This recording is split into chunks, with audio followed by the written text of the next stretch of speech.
Ey адамзат баласы, сендерді және сендерден бұрынғыларды жаратқан Раббыларыңа құлшылық қылыңдар. Мүмкін сендер Алладан қорқатын боларсыңдар. Алла сендерге жерді төсек, аспанды төбетіп жаратты. Әрі көктен жаңбыр жаудырып, сол арқылы сендер үшін әртүрлі өсімдіктерден ризық шығарды. Сондықтан біле тұра Аллаға серік қоспаңдар. Алланың бұл сөздері біздің әрқайсымызға тура айтылған. Кімде-кім Құран кәрім бұл Алланың сөзі екеніне сенсе, осы ескертуден кейін-ақ өзі туралы, өзінің өмірі жайлы, істеген іс-қимылдары туралы ойланып, Аллаға серік қоспаған болар еді. Ал Аллаға серік қосу деген не? Бұл сұраққа жауапты Құран кәрімнен табуға болады. Аллаху акбар, Аллаху акбар.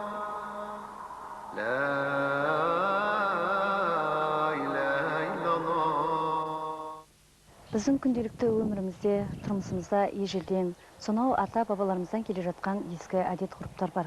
Біз бәріміз де мұсылман болғандықтан, сол әдет-ғұрыптарды орындау парызымыз деп әлі күнге дейін сақтап келеміз.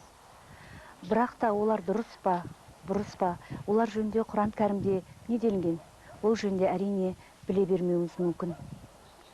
Бәлкім біздің ата-бабаларымызда қателескен болар. Себебі сүрінбейтін тұяқ, жаңылмайтын жақ жоқ деген емес пе? Пенде болған соң әрине бәріміз де қателесеміз. Кейін әрине бәріміз де о дүниелік боламыз. Сондықтан да біздің істеген кемшіліктерімізді ұрпағымыз одан әрі қарай қайталамас үшін осы ата-бабаларымыздан қалған ескі әдет-ғұрыптарға тоқталып көрелік.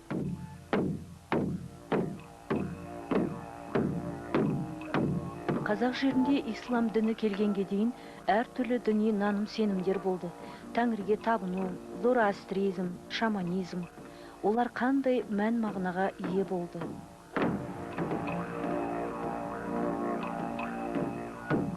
Ежелгі түркілер әлемді үш топқа бөлген. Жоғарғы әлем көк тәңірі, орта әлем жер су тәңірі, төменгі әлем өлі әруақтар әлемі. Біздің ата-бабаларымыз да осыларға сыйынған.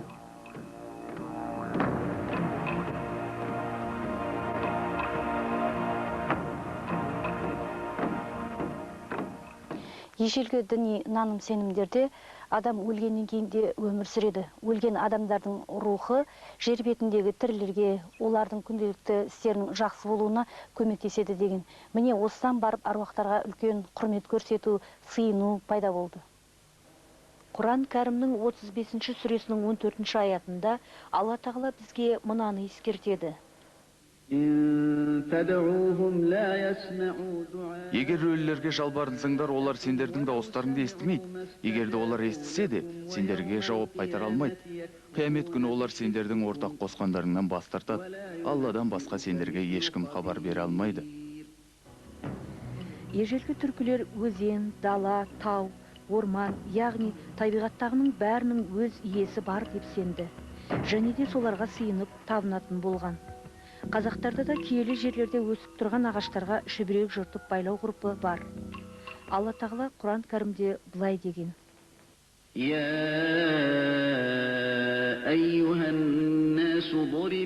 Ей адамзат баласы, бір мысал келтірілді. Енді соған құлақ салыңдар. Сендердің Алладан өзгеге табынғандарың барлығы жиылса да, әсте бір шыбын жарата алмайды.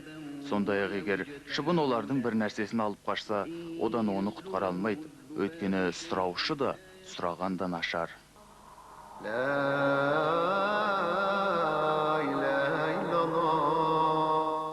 Бізде ертеден келе жатқан сиқырмен алдап арбау, аластау ғұрпы бар. Ол қара ниетті күштерді, жын-перілерді қуамыз, қорқытамыз дегеннен шыққан. Ол жөнінде Құран кәрімде былай делінген. Шайтандар адамдарға сиқыр үйретіп кәпір болды.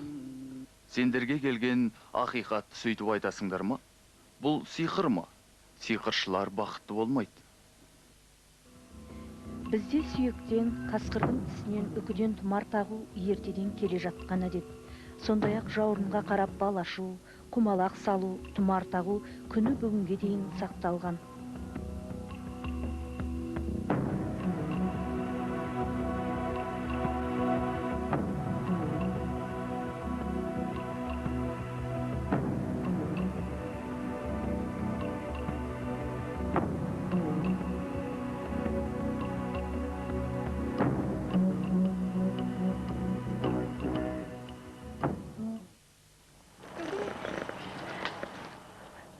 Зороастризм діни ағымында далалықтар отқа табынған.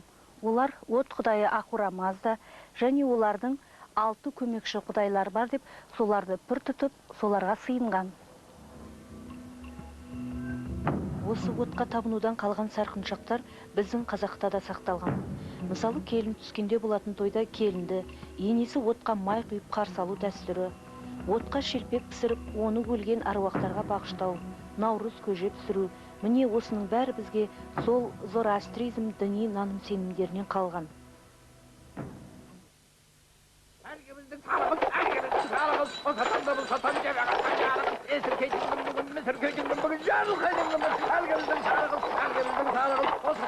Ежелгі түркілер шаманизм діни наным сенімдері кезінде бақсыларға сенді. Олар бақсыларды құдайдай көрді. Бақсылар о дүниемен, бұ дүниенің арасын байланыстыратын ерекше адамдар. Олар әруақтармен тілдесіп, науқастарды емдейді деп сенді. Ал негізінде бақсыларды жын перілер қолдап қоршайды. Халық арасындағы жын ұрған бақсыдай деген сөз осыдан қалса керек. Ал Құран кәрімде бұл турасында былай делінген.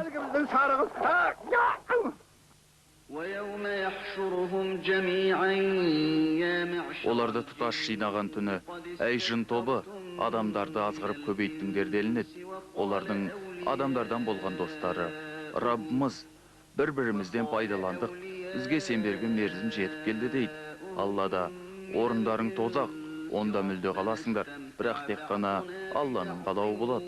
Күдіксіз Раббың хикмет иесі, толық білуші. Шаман шағатай тілінен аударғанда бақсы, балгер, сиқыршы деген мағынаны білдіреді.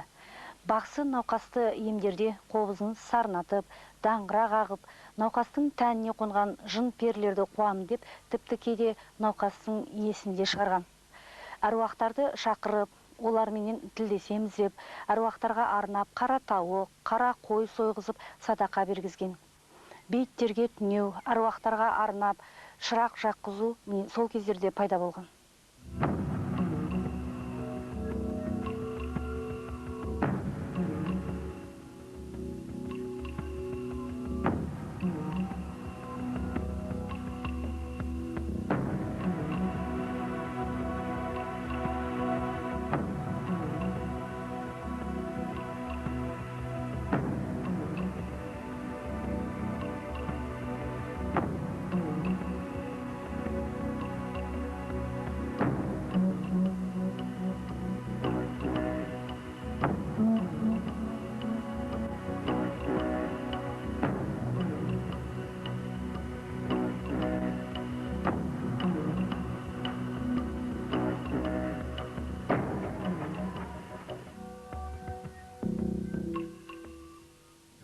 Кейбір діндар адамдар айтады, аруақтарға сенуге болмайды, себебі аруақтарға сену ол Аллаға ширк қосу.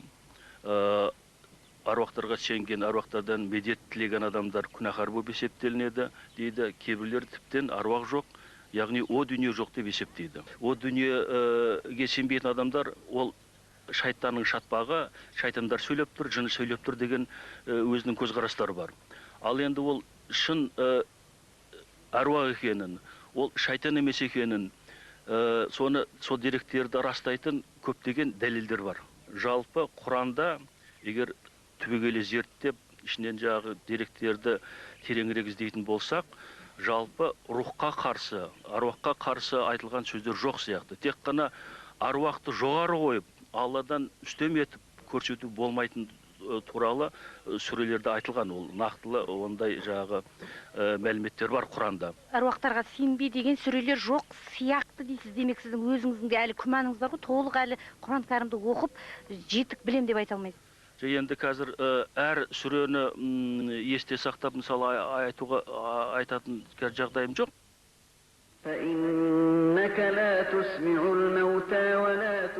Рас, сен өліктерге естірт алмайсың. Сондай-ақ бет бұрып бара жатқан саңырауға дауыс естірт алмайсың.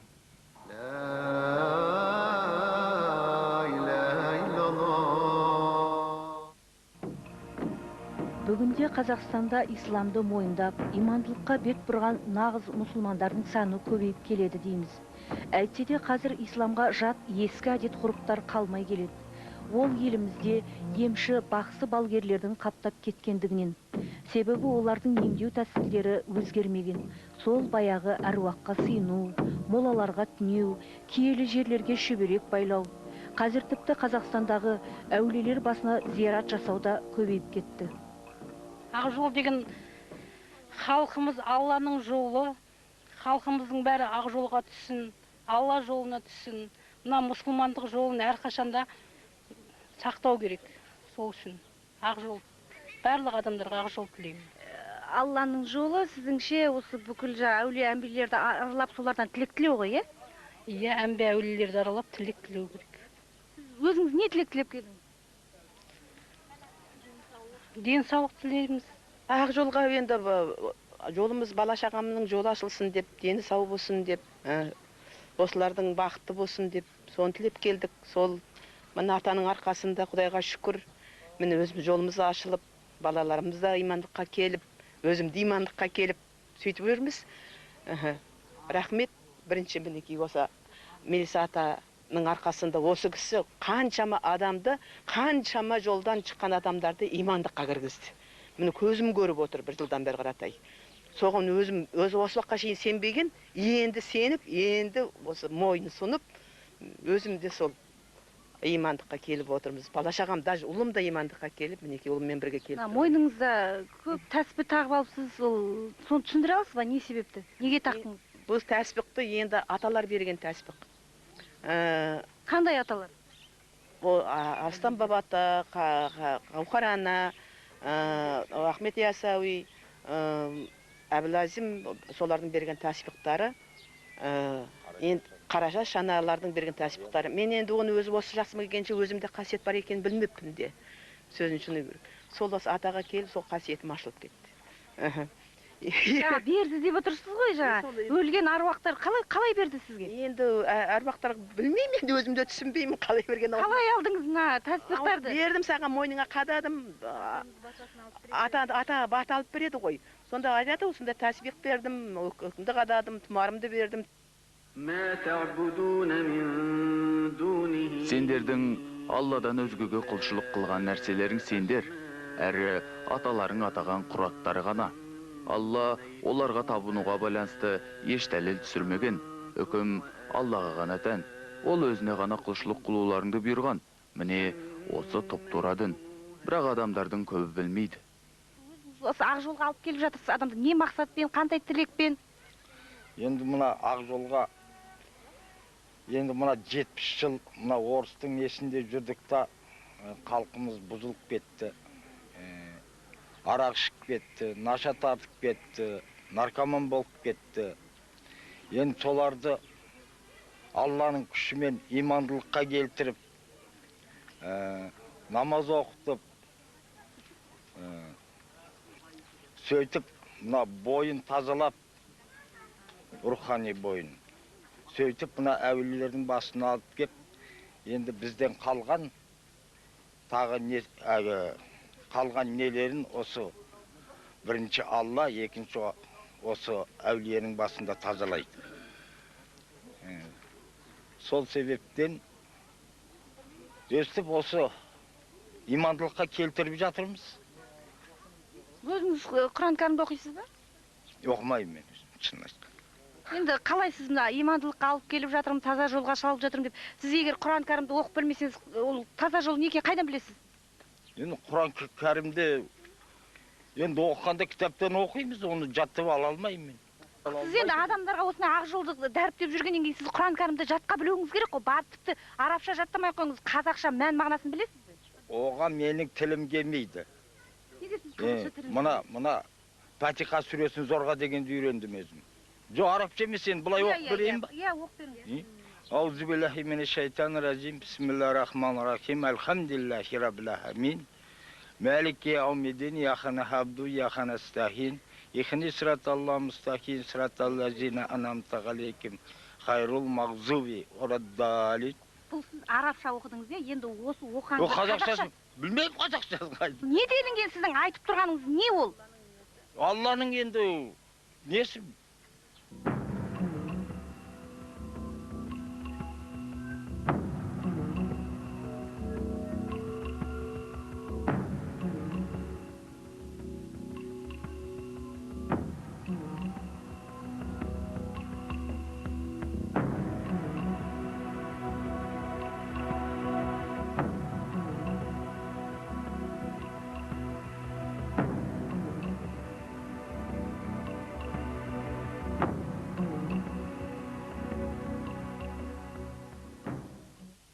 والذين يدعون من دون الله Сондай Алладан басқа жалбарынғандары еш нәрсе жарата алмайды. Олар жаратылғандар. Олар өлі де, тірі де емес. Сондай-ақ қашан тірілетіндерін білмейді. لا إله إلا الله. Өздеріңіз осы әулиеден бір нәрсе іштеріңізден тілек тілейсіздер ме? Әрине, әр адам тілейді ғой. Сіздерше мына адамға ең бірінші әулие көмектесе ме, жоқ әлде Алла тағала? Әрине, Алла тағала бірінші көмектеседі. Оны қолдап отыратын сол әулиелер болады ғой деймін. وما يستوي الأحياء ولا الأموات. Тірілер мен өліктер тең емес. Рас, Алла әлдекімді қаласа естіртеді. Сен қабірдегі біреулерге естірте алмайсың. Осы аяттардың барлығынан біз Алладан басқа ешкімге бас иіп, жалынып жалбарынуға болмайтындығын көреміз. Себебі бұл исламға қарама қайшы. Осы жерде мынадай бір заңды сұрақ тууы мүмкін. Әруақтарға сыйынған біздің ата-бабаларымыздың қателіктері неде? Бірінші бұл әулие келген кезде алдынан білу керек.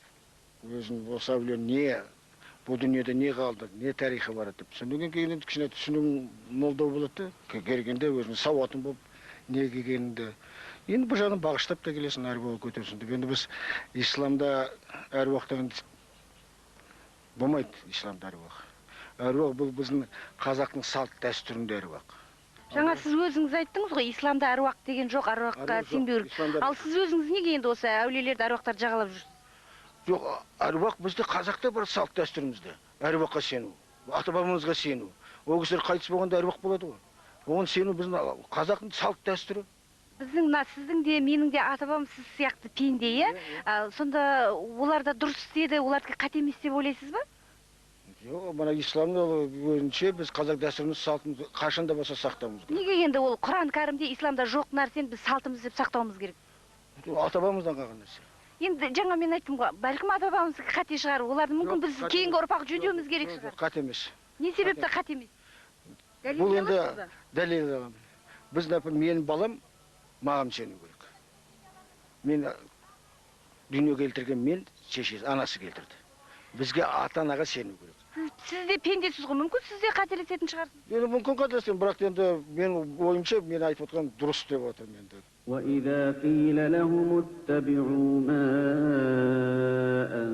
Алла түсірген Құранға бой ұсыныңдар делінсе олар, жоқ, үстінде ата-бабаларымыз тапқан жолға ілесеміз деді. Егер аталары еш нәрсені түсінбеген, әрі тура жолда болмаған болса да ма? Өздеріңіз осы әулиеден не тілеп келдіңіздер? Біз тілегеніміз осы Айша бибінің аруақтар бізді қолдай көреді деп ойлаймыз. Өзіміздің жолдасым екеуміздің. Бүгін яғни сіздер бас қосып жатырсыздар. Осы Айша биба анамыздан бақыт тілеп келдіңіздер? Бақыт тілеп келдік. Ал енді осы әулие сіздің тілектеріңізді орындайды деп ойлайсыздар ма? Ойлаймыз әрине. Өзіміз Әрине ойлаймыз. ислам дініне сенген соны ойлаймыз да күтеміз да оны. Әулиеден де бақыт сұрап келіп тұрсыз. Оны қалай түсіндіре аласыз? Қалай байланыс бар деп ойлайсыз осы Құдай менен әулиелердің аруақтарының арасында? Енді Құдай деген ол жаратқан, жаратушы. Ол бізді осы өмірді келтірген, осыны өмірді қылған Алланың қолында. Аруақтары жаңағы оның адамның рухы қалады өзін, ата-бабаларымыздың сияқты. Сол сияқты көмек сұраймыз. Ол енді сенеміз ғой, енді көрмесек те оны үйретеді ғой. Көмек сұраймыз, яғни демексіз өлгеннен кейін адамның рухы тірі болады, солардан көмек сұраса, олар көмектеседі деп ойлайсыз, иә? Иә, ойлаймын сөйтіп. Аруақтар Құдайдың жанында болады. Біз тілеген тілегімізді аруақтар Құдайға жеткізеді деп ойлаймын. Рас, сен өліктерге естірте алмайсың. Сондай-ақ бет бұрып бара жатқан саңырауға дауыс естірте алмайсың.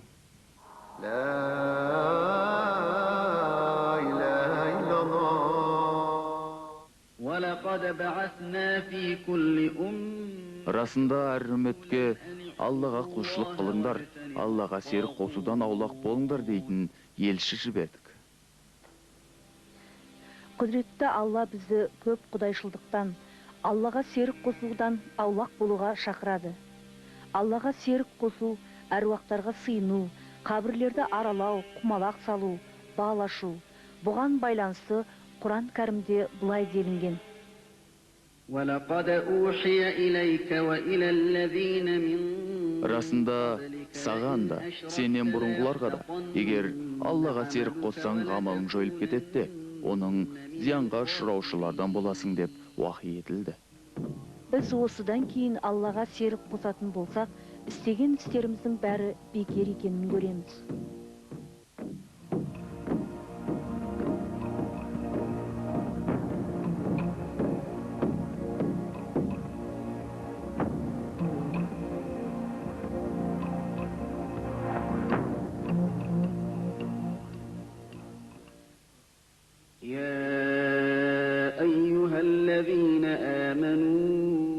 Әй иман келтіргендер, дау жоқ, серік қосқандар арам. Бұл тоқтамдардың барлығы да әрине жеке адамдардың ғана пікірі емес. Ол Құран кәрімдегі жаратушы Алланың бізге жіберген аяттары. Құранның тағы бір фарасы Фурхан. Ол араб тілінен аударғанда айыру, ажырату деген мағынаны білдіреді. Ол не деген сөз? Яғни ол өтірікті шындықтан, жақсылықты жамандықтан ажырата білу деген сөз. Өкінішке орай, біз мұсылман бола тұра көпшілігіміз Құран кәрімді оқып білмейміз. Құран кітапты тек үйде, кітап сөресінде ғана қасиетті кітап ретінде қастерлеп, сақтап қоямыз. Бірақ та Құран кәрімді Алла тағала өлгендер үшін емес, мына біздер тірілер үшін сол Құран кәрімді оқып үйрену үшін түсірді. Иншалла, егерде барлықтарыңызда осы Құран кәрімді оқып білер болсаңыздар, Алла тағала сіздердің барлық сұрақтарыңызға жауап береді. Ендеше Алланың мына бір сөзіне құлақ салайықшы. Алхамдулиллахи раббил аламин. Ар-рахманир рахим. Мақтау бүкіл әлемнің жаратушысы Аллаға лайық. Мейірімді, рахымды, қиямет күннің әміршісі, саған ғана құлшылық қыламыз, сенен ғана жәрдем тілейміз. Бізді тура жолға, қаһарға ұшырамағандарға, адаспағандарға, өзің жарылқаған тура жолыңа бастай көр. Әмин. Алейхим